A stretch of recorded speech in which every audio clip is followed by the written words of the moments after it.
What is going on, everybody? Welcome back to another video. So I thought today it would be fun to take an up-close and personal look at Tesla's full self-driving beta AI decision making. We can really look at the screen here since I can now direct record, and you can see a lot of the details that maybe you don't always notice in some of my other videos. So as we're going, you'll see on the right there's people being displayed, there's bicycles, the path planning, so the tentacle as I call it in the middle, the teal, turquoise, blue dots, that's kind of the car's plan and what it's going to do. So you'll see it moving around as it wants to turn and take roundabouts and things. When the car's going to stop, it will turn gray. So if a car's in our way, you'll see part of it will be teal. That means the Tesla's going to move up through that part, and part of it will be gray. That means the Tesla is not going to drive through that section yet until the conditions are ready. The blue steering wheel up top shows that autopilot and full self-driving is engaged, and it actually does turn in real time with the wheel in the car, so you can see how the wheel is turned just from that icon up there. Of course, navigation is on the right, so you can see upcoming maneuvers and what's coming up on the map. And the bottom right is the live view, what is actually happening in the car. And if you want to see this better, this is my route home from work, which I've done multiple times before, so you can see that in other videos, which I will link in the top right of this video. And I'm going to compare the data from previous drives on older beta builds, and this was actually my best drive so far. So the first thing we're going to do is, here's the stats. I had 4 interventions and 1 disengagement. So we're approaching a roundabout here. You can see the car says stopping for traffic control in 500 feet. Sometimes it will go through yield signs if there's no traffic, of course, if it's safe. Sometimes it still stops at yield signs, treating them like stop signs. It seems a little variable at this point, but you can see the car does a great job rendering the entire roundabout, even showing the road on the other side of it. And then it's waiting here back behind the crosswalk, slowly moves up, and there's a car in the way, so it waits. And then it does move through really nicely here. It has the right blinker on, and if it was to go through the roundabout to any of the other exits, it first turns on the left blinker, and then as it approaches that exit, it will turn on the right blinker to indicate that it's exiting. It's not 100% getting this right all the time, but it does a really good job. Now up here is my first intervention where I have to really do it every time because there's a speed limit sign that says speed limit 35 ends, and the car can't read that little ends at the bottom of the sign. So it'll just keep going 35 when really the speed limit is 55, and most people go about 60 here, so I crank it up. And if you enjoy this video, please hit like and get subscribed. It really helps the channel.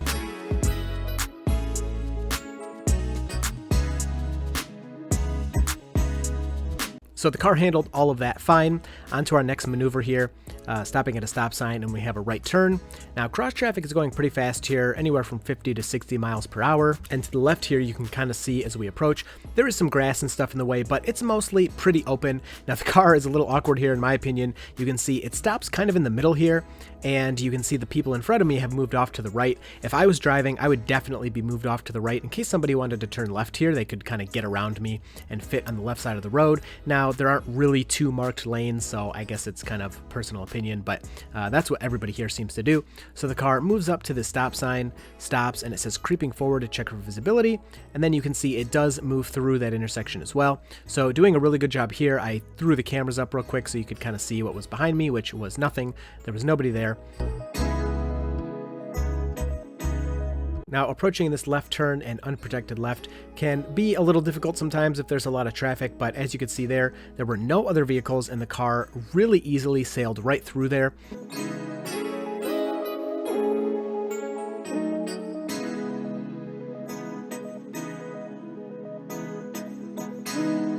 Another long straight road handled very nicely. The car is getting ready to stop at the stop sign up here, and this is one of the most difficult parts of this drive.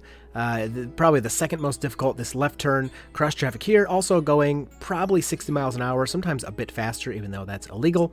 And it is really difficult to see to the right and the left, as you can see from the dash cam as we pull out. And I actually did hit the accelerator here because we had a gap. I didn't want to wait for the cars that were approaching. It was just going to take too long. So I just hit the accelerator and told the car to go there. So that's one of the interventions. Beyond me hitting the accelerator, the car made the turn really well, but it's just a little too hesitant in that intersection. It's one of those cases where people are arguing about having headlight cameras. I really do think it would help in this situation. Overall, though, the car has made that left turn without me intervening, but it is a pretty difficult one.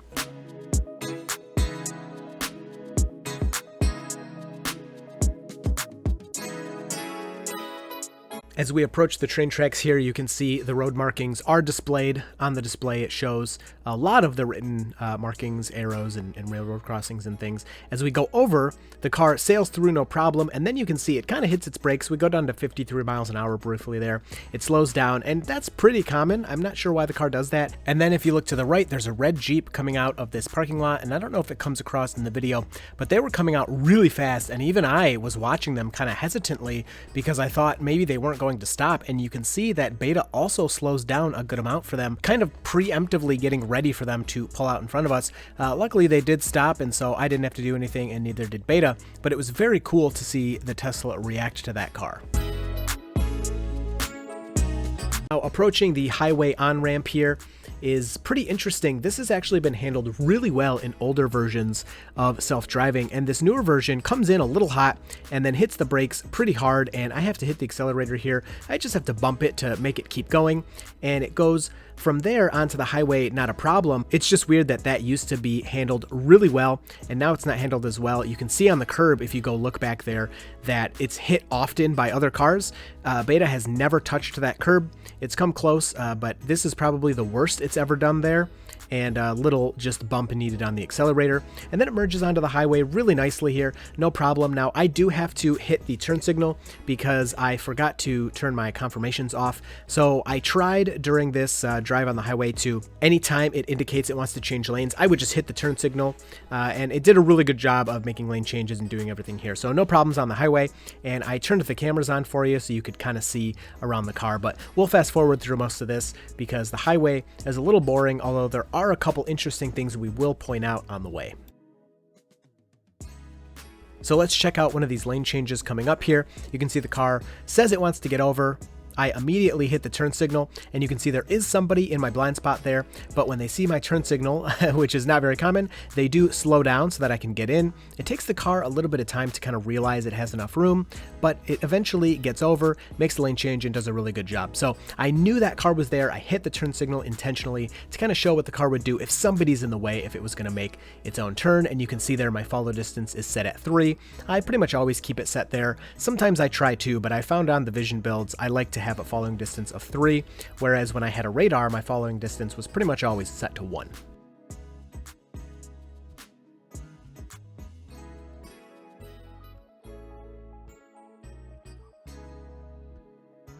Now again, the car wants to change lanes to follow route. It doesn't really need to do this. This is just kind of some dumb map data.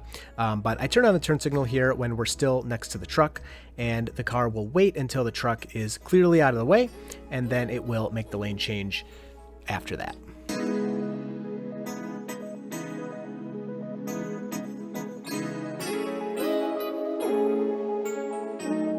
Now this is something I'm so glad to have captured on this display. This is Tesla's adjacent lane speed keeping, and you'll see these arrows pop up in the left lane here. And this comes up if you're going faster than the traffic to your left, and the car will make it so that it won't go too much faster than traffic to its left. And it's a really nice mechanism to control the speed of the car. Of course, you're not supposed to pass on the right, and often if people are going slower than you in the left lane, that means coming up pretty quickly you'll have a slowdown yourself. And I've found that ever since this has been added, it's been in for a while now, the car does a much better job of slowing for stopped cars ahead. So it's a feature I really like, and it's hard to display when you're showing it just on the camera, but with this direct recording, it's really obvious to see. And then here is really nice. You can see a car pulled off on the side of the road. The public build won't currently show you that, but Tesla's full self-driving beta can see parked cars very easily, and that's something the NHTSA might be interested in. They can see that the car is displaying cars that are pulled off to the side of the road.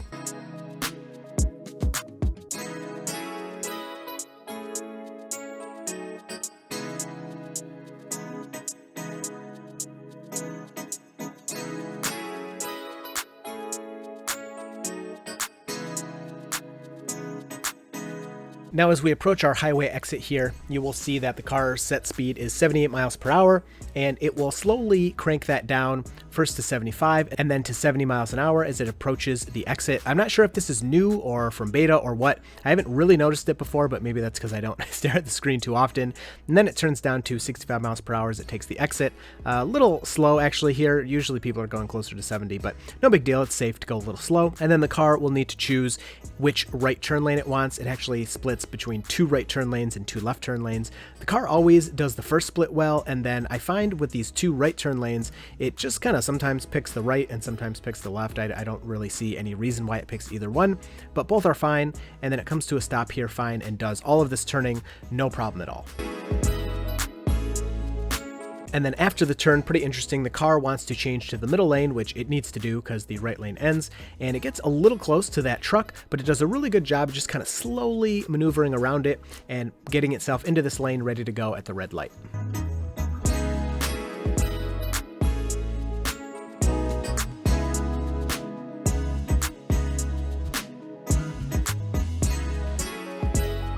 Even off highway on this 2-lane road here, Beta will make sure it stays in the right lane until it gets closer to its next maneuver. Now coming up is our disengagement, and honestly I don't think Beta will ever be able to handle this, and I think it should just pass this and do the next turnaround. But anyway, it's going to exit here, and it does a pretty good job getting in this left turn lane, but as it turns left and goes towards the stop sign, it just doesn't seem like it's going to stop for whatever reason, which is really unfortunate because it's stopped here many times before. I've never had a problem with that, but I have to hit the brake here and stop it myself. I immediately turn Beta back on, and it doesn't go through the stop sign, so it knows there's a stop sign, it's displaying it. So I'm not sure what that was about, but I do always still have a problem here with, again, cross traffic going 60 miles an hour, and Beta just takes off a little slowly in these situations, so I pretty much am always hitting the accelerator at that stop sign. I think if Beta would just pass that and do the turnaround, it could probably handle it itself, but for now, that's what we get. I think routing will be a pretty important aspect of all of this self-driving stuff eventually.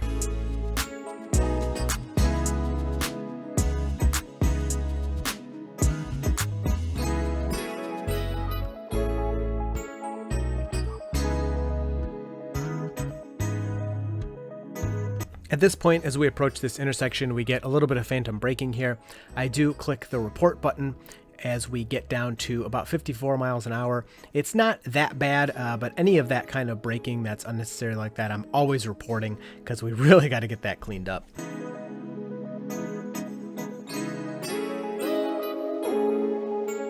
Approaching our second to last turn here, we're taking a right. You can see the planned path there. Looking to the right, the car is doing a really good job and always seems to take this turn really nicely.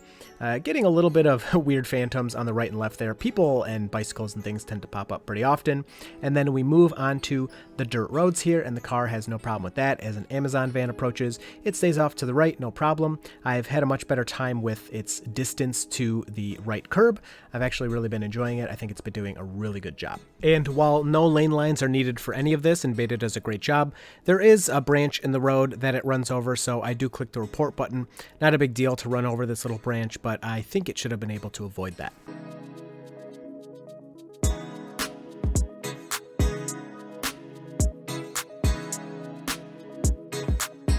And then approaching our final turn, this is really goofy. I've done this turn many, many times, and it almost always does it perfectly, or at least close to perfect. And this time we stop, we start to creep forward, and a car comes out, and I think it trips it up, and you can see the Tesla moves way to the right and then makes the turn. And I reported it because it was, of course, very strange, and it still technically successfully does the turn, but I think it was kind of trying to go around that car, which is obviously not really the right choice. But it did complete it successfully and safely. So anyway, I hope you enjoyed this one. I wanted to really show you the AI and the screen and how cool it is and looks.